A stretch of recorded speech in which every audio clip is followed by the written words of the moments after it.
আব্বাসান আমার ভাইজান আমার ও আমার সোনা মানিকেরা শুনে যাও, রাত্রির বেলা আলোচনা করতেছিলাম।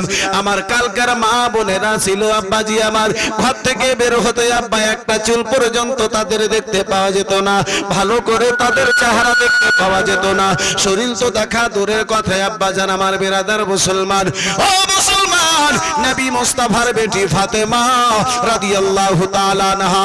আব্বাজান আমার বেরাদার মুসলমান ও আমার মা খালা বোনেরা শুনে যাও, রাত্রি বেলা বা নুরুল আইন কাদরির কথা যদি ভালো মনে হয়, অন্তরে যদি জায়গা পাই, তাহলে নিজের জীবনের দিকে একটু লক্ষ্য রাখিও।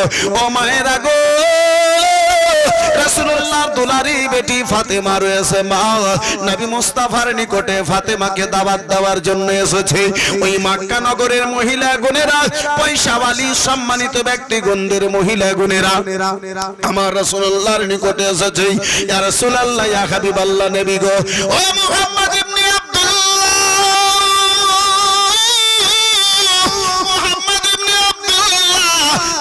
আমরা অনুষ্ঠান দেখেছি, মক্কা নগরে যত সম্মানিত ব্যক্তিগণেরা রয়েছে তাদের মহিলা গণেরা একমাত্র ওই মক্কা নগরে আমাদের ওই অনুষ্ঠানে অংশগ্রহণ করবে। সবাই ওই অংশগ্রহণ করতে পাবে না, সবাইয়ের মেয়ে, সকলের মেয়ে ওই মাহফিলে যাবে না। বন্ধু আমার বেরাদার মুসলমান, তাদের উদ্দেশ্য ছিল আব্বাজান আমার, তাদের নিয়ত ছিল বন্ধু আমার, ও মায়েরা গো, তাদের মনের কল্পনা ছিল যে নবী নিজের পরিচয় করেছে, এলান করেছে নবুয়তের, যে নবী নিজের কলমার এলান খানা করেছে, ওই নবী মুস্তাফার বেটি যিনি ফাতেমা, তার পরনে একটা ভালো কাপড় পরার না, কানে শুনেছি সাতখানা তালি দেওয়া কাপড় পরিধান করে ওই ফাতেমা যেন যায়, ওই ফাতেমা যেন থাকে। রাসূলুল্লাহর বেটিকে বেরাদার ঠাট্টা করবে, রহস্য উড়াবে, তাই রাসূলুল্লাহর নিকটে দাওয়াত দিল। নবী আমার দাওয়াতকে কবুল করলেন, মুস্তাফা আমার দাওয়াতকে কবুল করলেন। আব্বাজি টাকা যদি দিয়েছে আল্লাহ, সেই টাকা আল্লাহর বহু বড় নিয়ামত রয়েছে। পয়সা যদি আল্লাহ দিয়েছে, বহু বড় নিয়ামত রয়েছে। ও মুসলমান, ও বাবার এলাকার মুসলমান গরেরা, টাকার উপরে অহংকার করিও না, পয়সার উপরে অহংকার করিও না। আমার আল্লাহ যদি চাই, মুহূর্তের মধ্যে কোটিপতিকে ভিক্ষুক করে দিতে পারে মুসলমান। কিন্তু বর্তমানে আমাদের যত টাকা বাড়ে তত ফ্যাশন বেড়ে যায়, তত স্টাইল বেড়ে যায়, যার ফলে তো আমি মাঝে মাঝে বলে থাকি, কে বুঝিবে তোমার ভেদ মালা, কেউ গরিব কেউ আবার পয়সাওয়ালা, কে বুঝিবে তোমার ভেদ মালা, কেউ গরিব কেউ আবার পয়সাওয়ালা, কেউ সকালে ধনী হয়ে মওলা, কেন গরিব আবার সন্ধ্যাবেলা। এটি জোরে বলা যাবে না, আর একটু মহব্বতেও হবে না।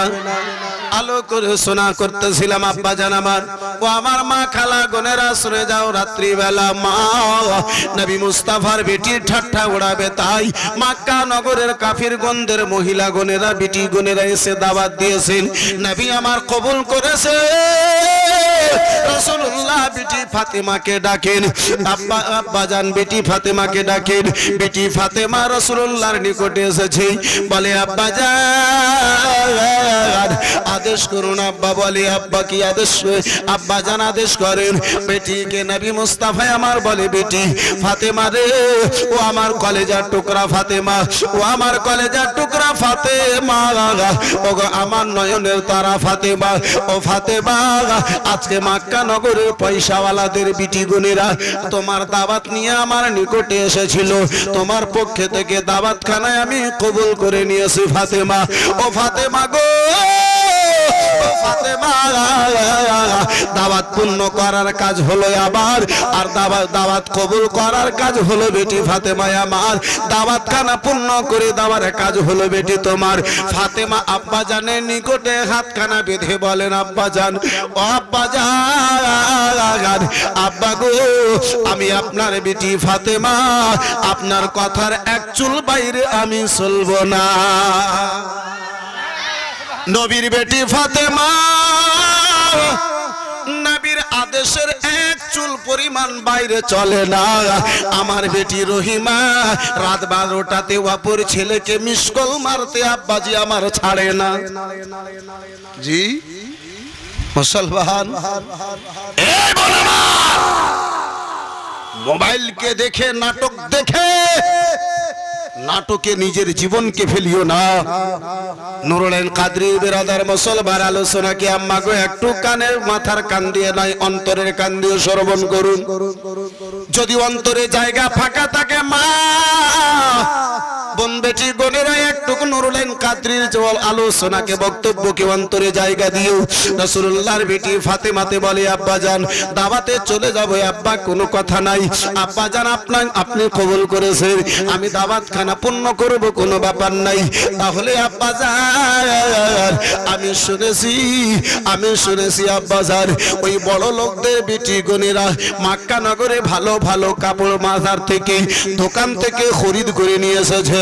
আব্বা আমি সাত তালি দেওয়া কাপড় কানা পরে যাবো আব্বা, তারা আমার ঠাট্টা উড়াবে, রহস্য উড়াবে, তারা আমার যেন ঠাট্টা করবে। আব্বা জান নবী মুস্তাফা আমার বলে, বেটি যদি তাদের মন্তব্য সেটা হয়, আমার আল্লাহ তোমার জন্য ব্যবস্থা করে দেবে।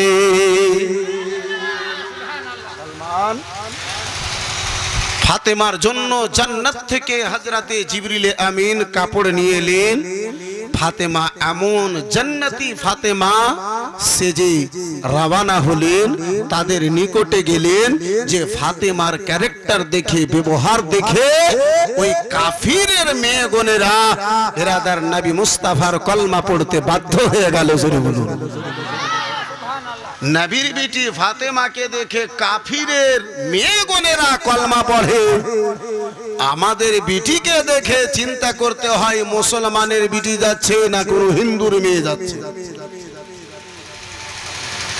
সালাম করব না না সমস্ত করব। এই বন্ধু আমার বিরাদরান ইসলাম মুসলমান বোন, আল্লাহ দুনিয়ায় মজা নেওয়ার জন্য আমারে তোমারে পাঠাই নাই। মা চেহারা যদি দিয়েছে আল্লাহ দুনিয়ার মানুষকে দেখাবার জন্য পাঠাই নাই, দাই নাই। সেই যদি স্বামী আছে ওই স্বামীকে দেখাও, তোমার চেহারা দেখে, তোমার সাজন দেখে তোমার স্বামী যদি মুচকি হেসে যাবে, এক রাত্রি নফল ইবাদত করার আল্লাহ তোমারে নেকি দান করবে। জোরে বলুন। কিন্তু স্বামী যদি দিল্লি থেকে আসে তো পোটা পড়ি হয়ে থাকবে। আর যদি বুদ্ধর বেটার মুসলমানে লাগে তো কাঁটা লাগা কাপড় বিনা ছিলবিল ছিলবিল করবে। যেখানে সাজতে হবে সেখানে সাজবে না, যেখানে সাজতে হবে না সেখানে সাজন গুজন। আমি আয়াতে কারিমা তেলাওয়াত করেছিলাম, আমার আল্লাহ বলেন, লাকাদ কানা লাকুম ফি রাসূলিল্লাহি উসওয়াতুন হাসানাহ। নিশ্চয় নবী তো জাহান সাল্লাল্লাহু তাআলা আলাইহি ওয়াসাল্লামের জীবনকে এই জগতের মানুষগণেরা তোমাদের জন্য নমুনা তৈরি করেছি। আব্বা জান আমার, ভাই জান আমার, বন্ধু আমার, এই বিরাদরান ইসলাম মুসলমান, এই আব্বাজি আমার, এই মা খালা গণেরা, দুনিয়ায় যদি শান্তি চাও, কারো আইডলকে নকল না করে, কাউকে নকল না করে, কাউকে ফলো না করে, যদি তুমি জান্নাতি হতে চাও, দুনিয়ায় তুমি যদি শান্তি চাও, তাহলে নবীর বিটি ফাতেমাকে নকল করো। ভাই বোনেরা, বাপজি বোনেরা, যদি আপনারা যদি দুনিয়াতে শান্তি চান, কবরকে যদি উজ্জ্বল করতে চান, আমার মুস্তাফার নকল করে দিন। জোরে বলুন সুবহানাল্লাহ। আজকে আমাদের ব্যবহার, আজকে আমাদের ক্যারেক্টার, চলুন একটু আপনারে মক্কার মাটিতে নিয়ে যাই। এই বিরাদরান ইসলাম মুআজ্জাজ সামনে কিরাম, এই বাবা জীবন ভাইরা আমার, এই বিরাদরান ইসলাম